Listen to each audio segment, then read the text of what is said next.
5, 4, 3, 2. Hello, y'all. Welcome to FlamBaé. My name is Yanni.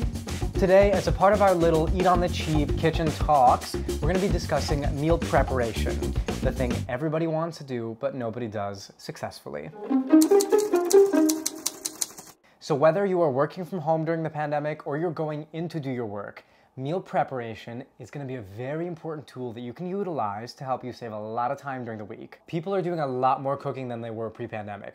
If we're already doing all this cooking, why don't we take that time and make it work for us? Why don't we work smarter and not harder? Alrighty, if you guys enjoyed this video, please make sure to scroll that little bar down, roast that like button, bake it, broil it, sear it, fry it, whatever needs to be done. Help me push this video to a new audience of people who might like some tips on meal preparation. Okay, so you want to do this? You want to move forward? I'm so into that. So the first kind of obstacle to tackle here is figure out why is it so freaking difficult to set aside a couple hours on a Sunday to meal prep. I'm gonna break this down into tips and steps. I felt that these were all helpful tools, but they all have different weights, so we're gonna have both tips and steps. If you have issues with that, you can go ahead and exit the video. You don't belong here. Sorry, I couldn't stick to one. I feel like a lot of people roll into their designated meal prep day without a plan. It will be the week prior and they'll think, oh, I'll make something with chicken breast or something. I have like 4 or 12 of them in the freezer. That is not a plan. That is not gonna set you up for success.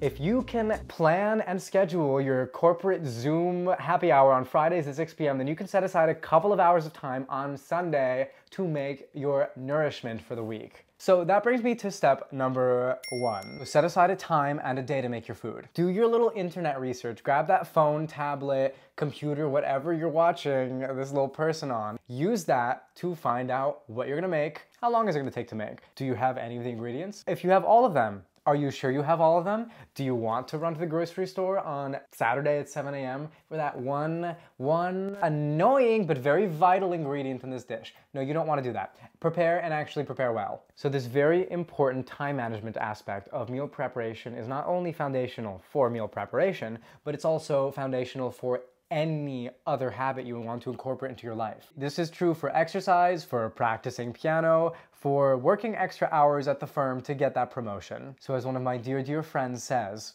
screw motivation, get disciplined. That brings us to step number 2. Make a variety of foods. If you have to eat the same thing over and over again, breakfast, lunch, and dinner for 7 days a week, obviously you're gonna get bored of it. If you don't get bored of it, then fine, this doesn't apply to you. But that would make me very unhappy personally. So when I was young, my mom would send me to school with all these beautiful lunches. She'd send me with like spanakopita and like lobster dishes and pork loin and meatloaf. And I was so upset because it was not like normal food. I saw every other kid eating a ham and cheese sandwich and I was so jealous of them. So I begged my mom and I said, please, please, please sign me up for the school lunches. And she said, okay, fine, that's less work for me, that's easy. So she did, and I learned very quickly, eating a ham and cheese sandwich every day. If you add diversity to your meal prep plan, you will enjoy your food more and subsequently you will enjoy cooking your food more. Yes, you can absolutely make one meal and portion it out for the whole rest of the week. But chances are, if you have the oven preheated to 375, you can have one sheet pan with carrots and turnips roasting, and on the other sheet pan, you can have like chicken baking. Work smarter, not harder. So that was step 2. Now we're on to tip number 3. Don't we love this system? Make foods that reheat well. Do not be that person who makes like a whole sushi feast on a Sunday and then portions it out for the rest of the week. That is gross. That doesn't stay well in the fridge. It's best eaten fresh. Same goes with salads. If you make a salad, don't dress it until you're gonna eat it. Keep the greens separate from the dressing, otherwise it's gonna get soggy and gross. Are you thinking of making something fried? I might suggest otherwise. Having fried food in the fridge, it will only absorb moisture from the atmosphere, making it way less crispy and a lot more soggy. You can make food that reheats well, or you can make food that you don't have to reheat at all. And I'm not talking about cold pizza. A beautiful pasta salad, a potato salad, a tuna or chicken salad. These are things that keep over time. All right, tip number 4 is pretty simple. Let's say you're reheating a soup during the week and you're like, yeah, it's fine, but it doesn't have that zing. Adding a fresh element to any food you're making will add the perfect zing. Let's say you're making soup and you're having it throughout the week and you're like, yeah, it's good, it's fine, and it's easily reheatable, grate some fresh Parmesan into your soup. Drop some pickled red onions into your tacos. Drop just a little chopped up parsley into your chicken cacciatore. Some fresh squeezed lemon. Adding a fresh element is not only gonna make your food taste fresh, but it's gonna make your week feel fresh. Off with his head. Okay. Alrighty, tip number 5. Remember when I said cook smarter, not harder? This applies to here specifically. Pack snacks. If you pack snacks for yourself during the week, it means there's that much less food you have to cook. I'm someone who will meal prep and then eat everything by Tuesday night. That's an issue. Pack some snacks that you enjoy. You've made all this work for the week, make it last. Anything high in protein, nuts, peanut butter, trail mix. You just went through this insane amount of work. Do yourself a favor and make it last throughout the week. Step. Keep in mind, this is step number 6. Y'all, it is 2021. You need to cut the suffering. Please make food that you like eating.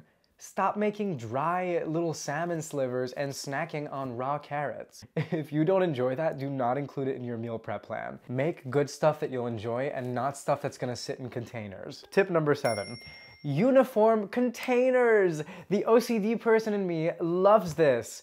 You look in your fridge and you see perfectly stacked, neat containers. That is just gonna make, it's gonna make the week for you. You won't even have to eat food. We're not making an abstract avant-garde tower that's gonna be submitted to Architectural Digest.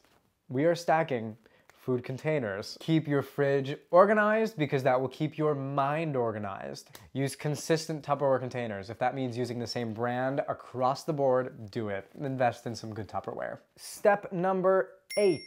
Take the foods that you've already made that you've gotten bored of and repurpose them in different dishes. Let's say you make chicken breasts at the start of the week. Lord knows why you would do that. Chicken breasts are not good. They don't have any fat on them. There's no bone. It does not taste good. But if you're one of those people who's like, I salivated at the thought of chicken breasts, chop them up, throw it in pasta, throw it in a chicken salad, make a chicken salad, throw balsamic vinegar on top. You can shred it up and use it in chicken soup. Use your little noggins. They're gonna be the most important tool you have. More important than any spatula, your brain. Tip number 9. This is my favorite of all of them. When you do cook food, just make a lot of it. Think of this as accidental meal preparation. When you make chicken cacciatore, do not make 2 chicken thighs, make 8 of them. Make it last the week. If you make pasta, don't only make a handful of it, make the whole damn box. If you make extra food, the only hardship you will have to face is storing it. You don't have to do the extra crazy steps I just listed. You just have to store it in containers. That's it. It's so simple. If your friend has a Costco membership, capitalize on it. Say, I'm gonna hitchhike with you. I'm gonna go with you to that store. I'm gonna sneak in through the back door and buy in bulk. That way you can cook in bulk. I do it. You do it. We all do it. Let's destigmatize it and give it a name. Lazy meal prep. It's a good thing. If you enjoyed this video, scroll that little bar down. Absolutely roast that like button. As always, my name is Yanni, and thank you for watching FlamBaé.